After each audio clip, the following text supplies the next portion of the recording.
I've never met anyone who was worse than my husband Ben. I truly believe he was the worst man ever. It was his reaction that was especially shocking when he learned I was pregnant. I wish it had been Karen's child.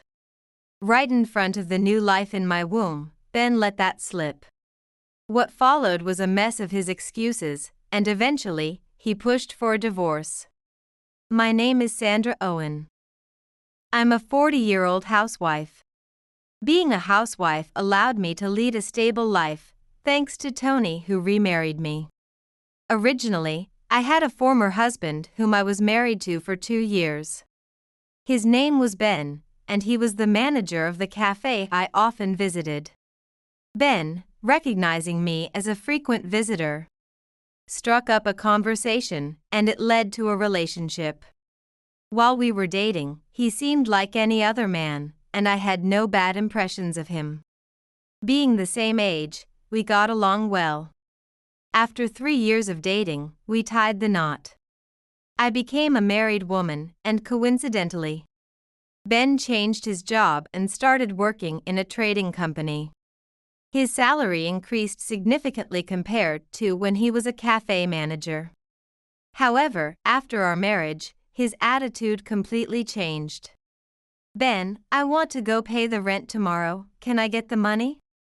After marrying Ben, I became a housewife at his request. I was supposed to manage all household chores and our finances. Each month, I would receive his pay slip and budget it for the month. Initially, I thought living on a single income would be tough. But surprisingly, we managed with just Ben's salary. Although I handled the money management, Ben never gave me access to the bank accounts or cards. So I always had to ask him verbally. Whenever I asked for money for the rent, Ben would reluctantly agree. You know, you have it easy. Just doing household chores and you can stay in this house. Saying this, Ben handed me an envelope, apparently fresh from the bank. Should I get a job then? And what about the house? I never thought the very person who asked me to be a housewife would criticize me for it. However, working in a company must be stressful. There are many men who can only vent at home. I accepted this as part of Ben's character, his weakness, and tried to interact with him with a smile. But looking back, the kindness I showed him now infuriates me. Our married life, although sometimes we had our differences, was more normal than I had expected. We weren't suddenly impoverished. I received a small allowance, and while we weren't rich, we lived moderately well. However, on the day of our 6-month anniversary, Ben didn't come home. Hey! It's our anniversary today. What time will you be back? I sent messages through the app, but they weren't read for a long time. Time passed, and before I knew it, it was past midnight. The elaborate meal I had prepared had completely cooled, and I reached my limit of sleepiness first. The next day, when I went to the living room, the side dishes that should have been wrapped were thrown in the trash. What? You came home? And what is this? This is awful. Holding back my sadness, I headed to Ben's bedroom. There, he was lying on the bed, still in his suit. Ben, wake up. I shook him gently as I spoke. After a while, Ben woke up. What, you're so noisy. He was clearly in a bad mood, but I decided to ask him anyway. The food I left on the table. Why did you throw it away? Huh? I don't remember. I came back drunk yesterday. Let me sleep. With that, Ben brushed my hand aside and fell back into a deep sleep. Looking at him, I suddenly felt empty. Moreover, at that time, I had something I hadn't yet told him. I had intended to reveal it as part of our anniversary celebration. But I couldn't even talk about it. I could feel it in my bones. Our marital relationship although slowly, was cooling off. One day, after Ben had slept all day and I had spent my time doing household chores, I broached a serious topic in the evening when he woke up. "What do you want to talk about?" "I want to play games." When I spoke to him, Ben clearly looked annoyed. It was disheartening for me too, but I couldn't give up here. "Look, I didn't get my period last month, and it still hasn't come." When I said that, Ben stopped moving and turned to me with a muttering voice. "What? That's what it means. Did you test? Did you take a test?" "Of course. It was positive." "Finally, we're having a baby." I found myself smiling as I spoke. This child was something I had long desired. Living alone in this house without Ben was lonely. If I could raise a child, play with them. The possibilities seemed endless. However, Ben's response was not what I had hoped for. "Are you kidding me? You're pregnant. What are we going to do now?" "Ben, you don't want children." It was my turn to be stunned. My previously smiling face froze, and I felt my heart trying to leap from my throat. Surely, I must be making a foolish face right now. Ben had said, "We'll think about it when the child is here." And I had thought he wanted children too.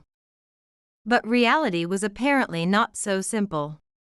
"A child from you would never be cute." What did you say?" As I stumbled over my words, Ben continued. "I wish it had been Karen's child." Oops. Ben hastily covered his mouth, but of course, I did not miss that. "What do you mean by that?" I was fully alert to Ben's slip. "Wait, don't tell me, are you cheating?" Ben averted his eyes from my question. "I'm asking you." I yelled out loud, causing Ben to flinch. Then he said, "I just don't love you anymore." Really, there's no appeal in a housewife. I felt a violent shock and anger. It was none other than Ben himself who had asked me to be this unappealing housewife.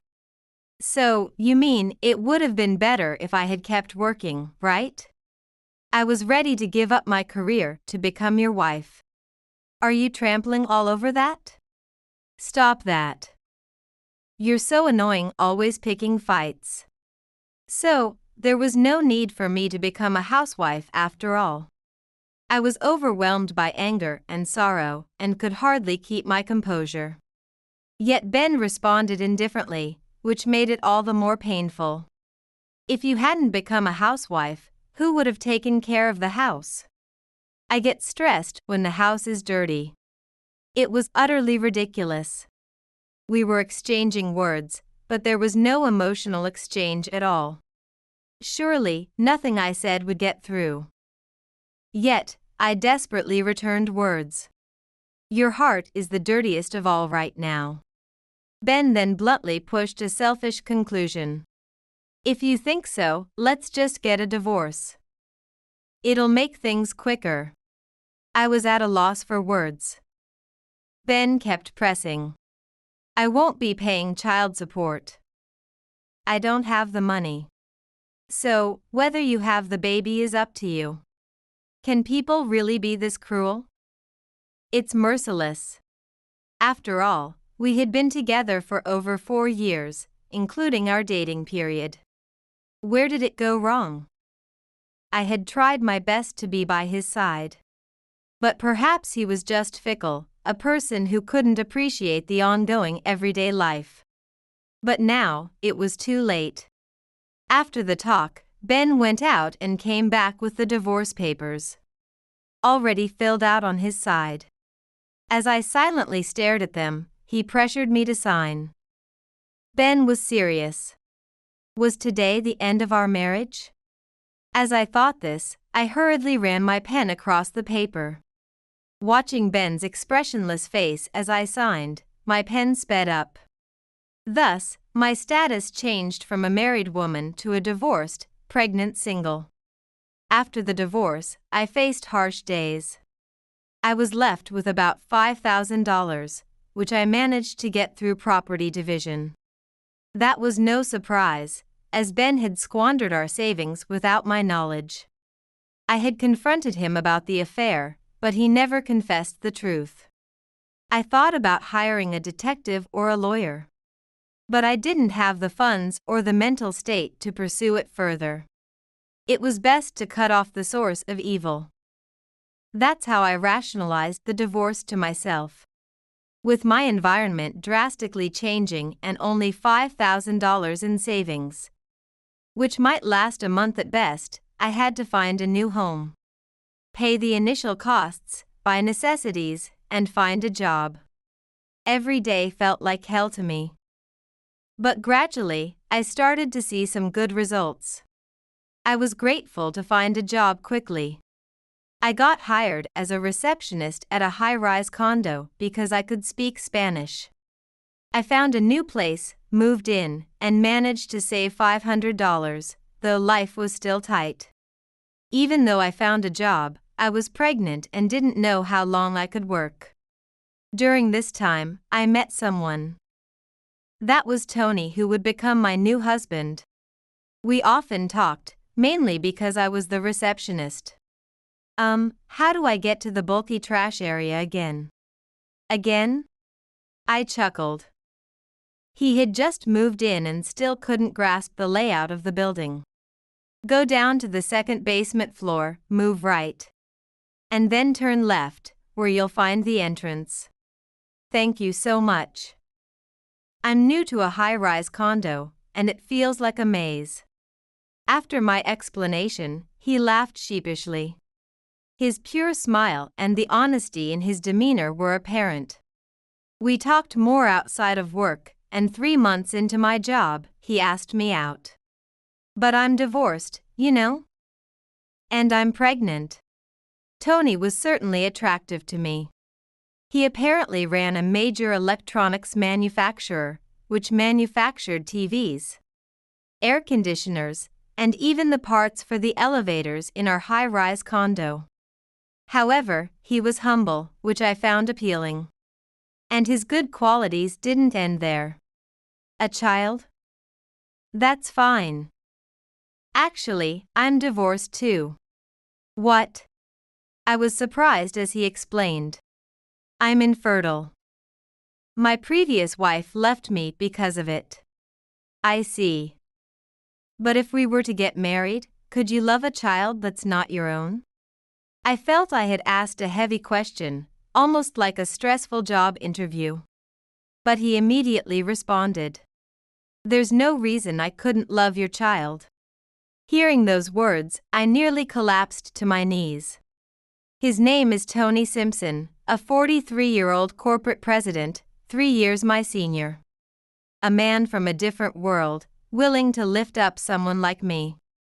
Honestly, I was afraid to believe it. It felt like some sort of prank. But looking into his eyes, I realized everything. His eyes were sincere, with no deceit, focused solely on me. Though I had no evidence, if Tony was my husband, he would surely cherish me. Or perhaps, like Ben, he might change.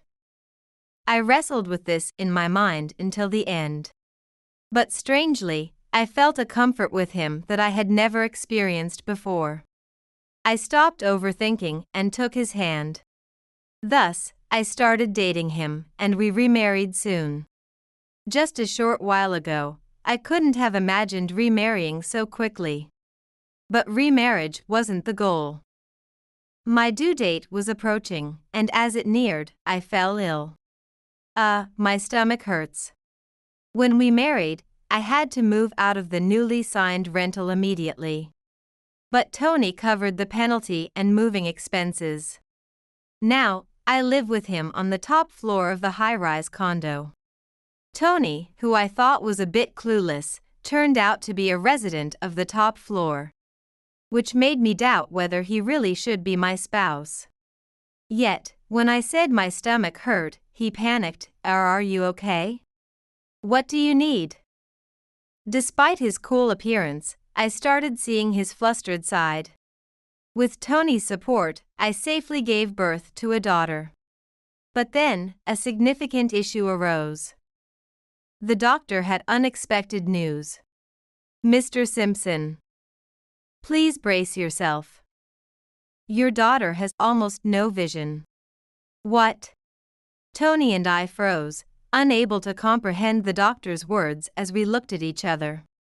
The doctor continued with a sympathetic expression. Her vision won't lead to complete blindness, but it will be quite weak. Although initially confused by the doctor's words, we knew that our newborn daughter was not at fault. Definitely, abandoning her because she couldn't see was not an option. We were grateful she came into this world, and we named her Heaven. Since then, apart from her visual impairment, Heaven grew up without any issues and recently celebrated her 9th birthday. Tony, did you find what you were looking for? Today, we were supposed to go shopping together for Heaven's birthday present. Sorry, you two go ahead to the store. I'll catch up. Hearing this, I left the house with Heaven. Mommy, is Daddy coming? He'll come later, don't worry. Because her vision is limited, Heaven held my hand tightly as we walked. I was describing the path to her when someone suddenly spoke to me. Hey, aren't you Sandra? Turning toward the voice, I was shocked to find Ben Miller, my ex-husband who had left me 10 years ago. Ben, what are you doing in such a fancy neighborhood? What does it matter to you? I suddenly became aware of my shallow breathing. I couldn't seem to get enough oxygen. Sensing my distress, Heaven spoke up. Mommy? Who are you talking to? Stay quiet for a bit, Heaven. As I tried to calm Heaven, my ex-husband responded. Wow, is this the kid that was born? Why has she been squinting the whole time? That's none of your business. I retorted, and Ben paused for a moment before replying in a mocking tone. Huh, can't she see? Pfft. The kid's defective just like her mother. Laughing loudly by himself, passers-by stared at him with puzzled looks. I felt embarrassed being in such a situation. Troubled that I had dragged Heaven into this. This man always knew how to upset me. And as I was reflecting on this, a voice suddenly came from behind. Sandra, Heaven, what's going on? Turning around, I saw Tony standing there. At the same moment, Ben began to tremble when he saw him. Mr. Simpson. Hearing Ben's words, I was in disbelief. Tony asked him. Weren't you the one who came for an interview the day before yesterday, Ben? What are you doing here? I could tell from being with Tony often that his voice was displeased. To others, it might seem like a normal inquiry, but I couldn't be fooled. Ben was visibly shaken by Tony's words. Well, I was thinking about moving after getting an offer from your company. So I was checking out the area. Is that so? And do you think you'll be joining our company? The conversation seemed more like an interrogation by Tony. With each word, Ben became more flustered. The way he had behaved towards my daughter and me moments ago seemed like a complete lie. I thought the interview went well. Ben muttered weakly. Watching the two of them, I could piece together what was happening. Ben had come for a mid-career interview at Tony's company and was now waiting for the outcome. Tony had likely been one of the interviewers. As Ben honestly shared his thoughts on the interview, Tony's face smiled, but his eyes were cold.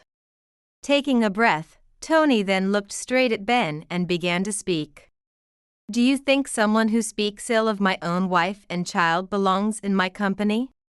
With Tony's words, it became clear that our previous conversation had been overheard. What? Your wife and child? No, I didn't mean. Ben was stunned and immobilized by the revelation, but Tony did not relent in his pursuit. Why are you surprised? I've heard about your past with Sandra. I never imagined that the person applying to my company was you. At Tony's words, Ben was at a loss for words. His lips twitched as if he wanted to say something, but no sound came out. Additionally, he was visibly sweating profusely from his forehead. Well. Ben was completely cornered. In this situation, there was nothing he could say that would allow him to prevail over Tony. Tony's momentum was unstoppable. When you insulted my wife and child, it was as if you insulted me. Insulting me is one thing. But I will never forgive someone who speaks ill of my precious family. Ben let out an inaudible grunt and froze with his mouth open. For now, you're not hired. There's no need to discuss it further with HR. Tony coldly delivered the verdict, and Ben collapsed on the spot. He then started to mumble something, though it was unclear whether he was speaking to us or just to himself. I turned down marriage proposals and boasted to everyone about this job. I even bought a new car. And now, to think I'd fail an interview over a single insult. Observing his demeanor, I could tell that Ben still did not think he was at fault. But Tony felt the same way and said mercilessly, "If you cannot grasp the severity of that single offense, then you understand nothing. Please disappear forever from our sight."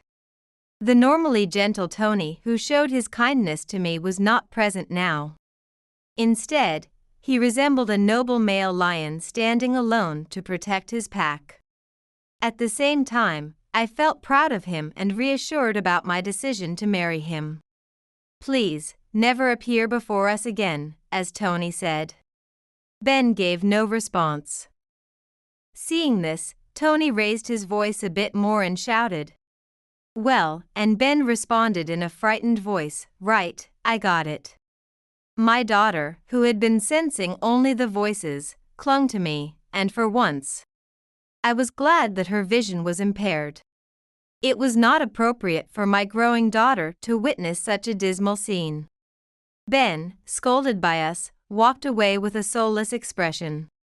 His aura was one of complete despair, but I felt no sympathy for him. He had caused me much suffering. Frankly, I thought he deserved to suffer even more. Although Ben's sudden appearance caused a disturbance. Once it was over, Tony returned to his usual calm self. "Tony, thank you. Don't mention it." Tony smiled back at me as I thanked him. However, in a typical clumsy moment, he exclaimed, "Oh, I left my wallet," and had to go back home. I couldn't help but burst into laughter at his action. But I knew that with him, life would surely be enjoyable from now on.